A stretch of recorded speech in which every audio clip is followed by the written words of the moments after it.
Good morning, good afternoon, or good evening, and welcome back to these teachings on karma, and in particular on the karmas of mind. This is, I think, number 24 of the teachings on the 4 ways of changing the mind. Last time we were considering together erroneous views, wrong views, and in that particular recording I focused on holding a wrong view, sticking to a wrong view when one could know better, because that is the most powerful form of the mental karma of wrong views. The way it works is the more we know and the more we could know better and should know better, the more powerful our karma is. And the other way around, people often wonder how could it be that animals, which mainly are killing each other, they say nature red in tooth and claw, how could they ever get out of a downward spiral?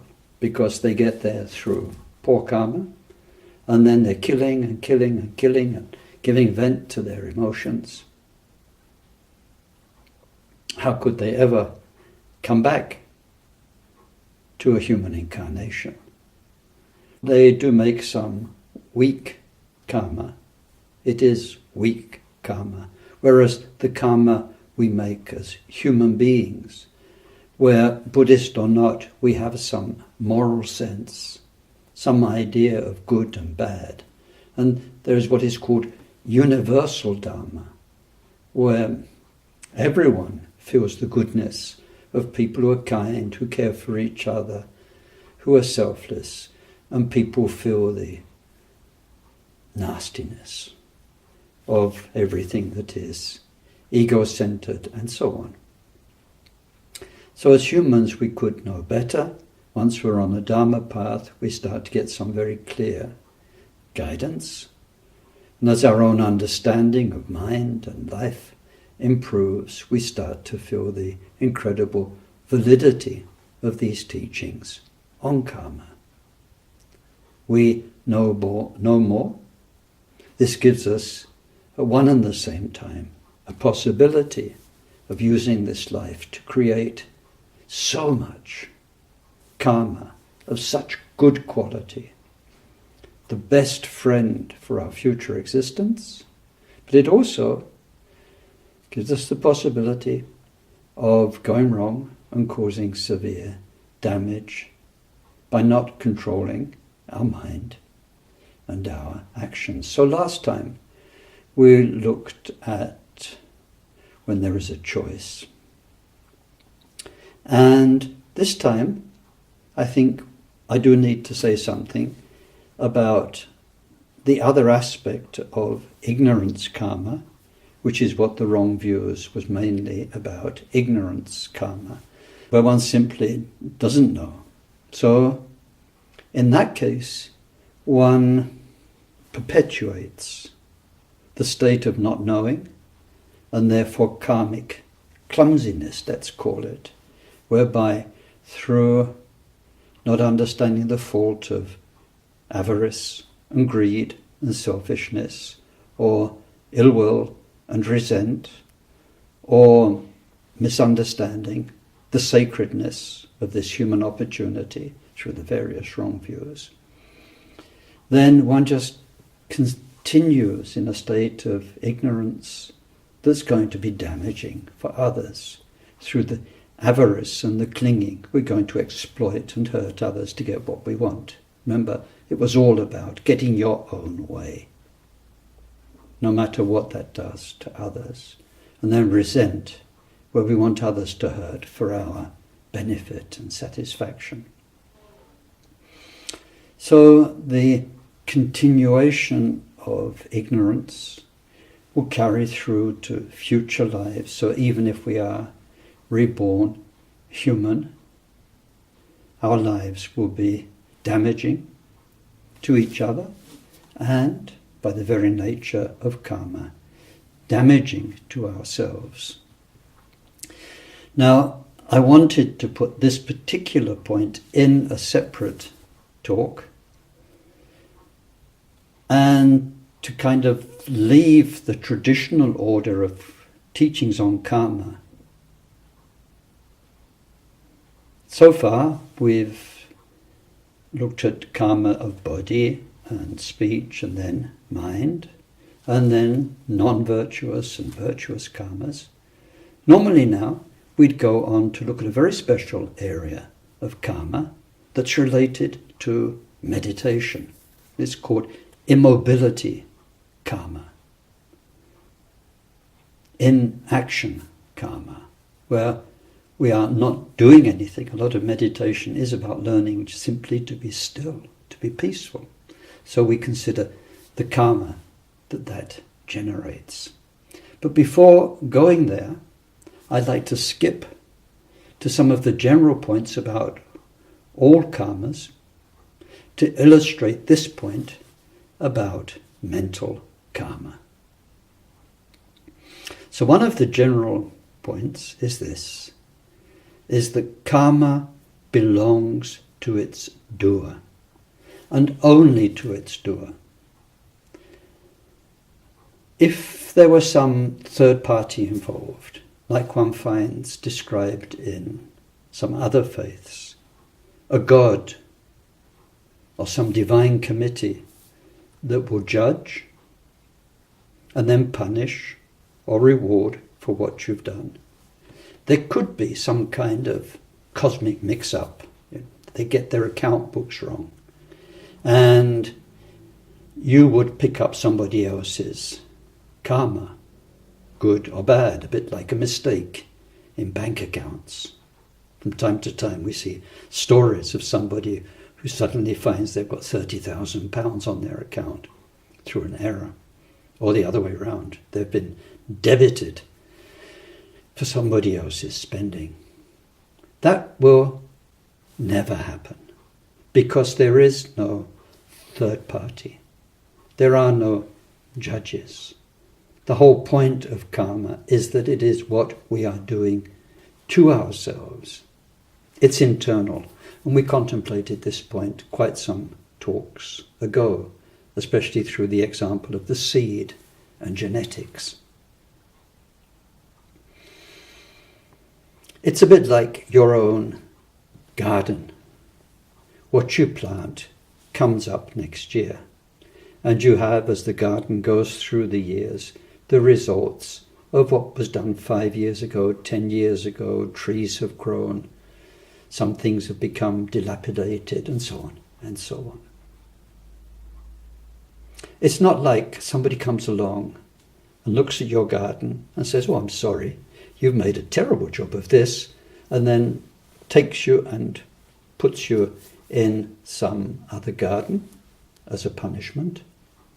Or, if you've made a very good job, puts you in some beautiful garden as a reward. Or in your flat or your house. Sometimes the place becomes a bit of a tip, and we live with the results of what we've neglected, or, in a positive sense, what we've looked after and what has become really beautiful as we've made a very, very beautiful home around us. So like this, we are looking at our own stream of consciousness, carrying through past death, and trying to understand what is lost at death, gone forever, and what stays in that stream of consciousness into the next life to program the next life and to colour it in all sorts of ways. So the teaching in general is that karma always comes back to its doer and to nobody else. You will never get somebody else's karma. Of course, if we're very close to somebody, we can pick up on, we can feel the karma they carry, the minds they have. Sometimes in families or couples, you live with somebody, or in monasteries, you live with somebody, and their presence is very real. It's a bit like a body odor. It's their body odor, but if you're close enough, you smell it. Or if they smell nice to be with. But when they go away, the body odor goes away. The presence goes away. It's their presence. We live in a world where we are connected. We do meet up. But basically, you are you, and you carry your karma. And no matter what life circumstances and people that karma brings into your life, it's your karma. Its causes may be way back in the past. Last life, 5 lives ago, 10 lives ago, but it is our karma. Now, in this question of mental karma, and in what we were considering in the last talk about how we make our mind more greedy, more self-centered, or more generous, how we make it more malevolent, wishing ill, or more loving and kind and wishing well, benevolent, or whether we understand the amazing presence in this universe of Buddhas and Dharma and the Sangha and so on, or not. All of that is at the very heart of who we are and our Dharma work and what we need to sort out. I've got a little example, sort of homemade, so I hope it's okay. But you will have heard many times from our great teachers that you are Buddha. Now, isn't that wonderful? You're Buddha. Well, that's the good news. And sort of, good news, bad news. The bad news is you haven't recognized it yet. And then you hear Buddha is the nature of your mind, this very mind that you are, that we've been looking at, that can become self-centered or benevolent and so on. Buddha is the very nature of that. So where we have to reflect and think about this at length and in depth, deep thinking, is what is this mind of ours and what are we doing? Karma means doing with it, doing to it, through those 3 mind karmas. Now, we focused on 3. Avarice, ill will, and wrong views. When you go to the texts, you'll find there the three aspects of the 3 root poisons. And sometimes we talk of 5 root poisons. We add pride and jealousy, or we have 21 subsidiary mind poisons, defilements, kleshas they're called. All sorts of terrible things like being disingenuous, having a tricky, deceitful mind, being narcissistic where all the time you're telling yourself how wonderful you are, how good looking, how beautiful, how clever, how better than this one, better than that one. You are. Or sometimes there's an absence of something in us. The absences are mentioned in this list of 21 kleshas. Quite a bit, quite a few of them. An inability to have a sense of shame for the harm we do to each other. We just are in a state of denial about it. We brush it off, we diminish it, rather than feeling how horrible it is to hurt each other. So there's a whole list of 21, or like dissimulation, which comes particularly strongly in our relation with our spiritual teachers, where we present one nice face to them, but in fact it's just being a good boy or a good girl in the Dharma sense. We don't really talk about the very important stuff in our life. There's all sorts of aspects of mind resent, and so on, that twist the mind, that limit the mind. So my little homemade example is a piece of paper. This is your mind. And it's kind of, through all those 3 main or 5 main or 21 subsidiary defilements, it's twisted itself up. It's like a snake that's tied itself into a knot or piece of paper that's folded.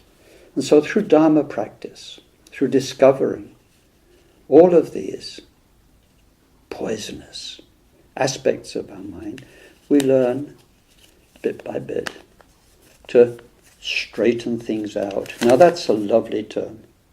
You may have heard the Indian term rishi, drangsong in Tibetan. It means someone who has become totally straightforward. No background agenda, no trickiness, no twistedness. So as we gradually unfold, then we find Buddha. It's the same piece of paper, it's the same writing that's inside. But while it was all folded up, even though it's the same, the Buddha inside was not able to be recognized. As we go through our lives, we're either making this mind tighter, more closed in on itself, more tricky, more devious, or else we're unfolding it. And that's leading to more sensitivity to each other, more kindness and generosity, and all of those good qualities that make us feel cleaner and purer. It's like, if we go back to the example of the room, your room is so nice to be in. There's so many beautiful things as you look around you can see. You're happy to be there. You don't have increasing piles of washing up, filling up the sink, and curtains and things that need cleaning. The crass of months or years. It's a nice place for you, a nice place to bring people, and the same with your garden.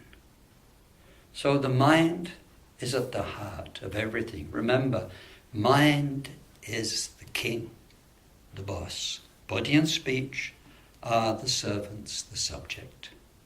Getting this mind to make nothing but good karma sits at the very heart of our Dharma practice, and we need to think about that through all the teachings I've given, and many, many more you will find in the books, in the texts, until our mind changes. We get it. And in those famous words of Guru Rinpoche, even though our view becomes so broad as space, through understanding enlightenment and shunyata and voidness, we will realize the need for our action to be as fine as flour.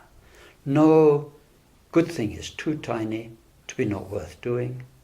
No harmful thing is so small that it doesn't matter. We see karma as the engineering of our future. Every day, every hour, every minute gives us opportunities to make things better and better, or worse and worse. That's what we need to understand. Mind is at the heart of it, and those 3 key aspects of mind are what we need to really understand.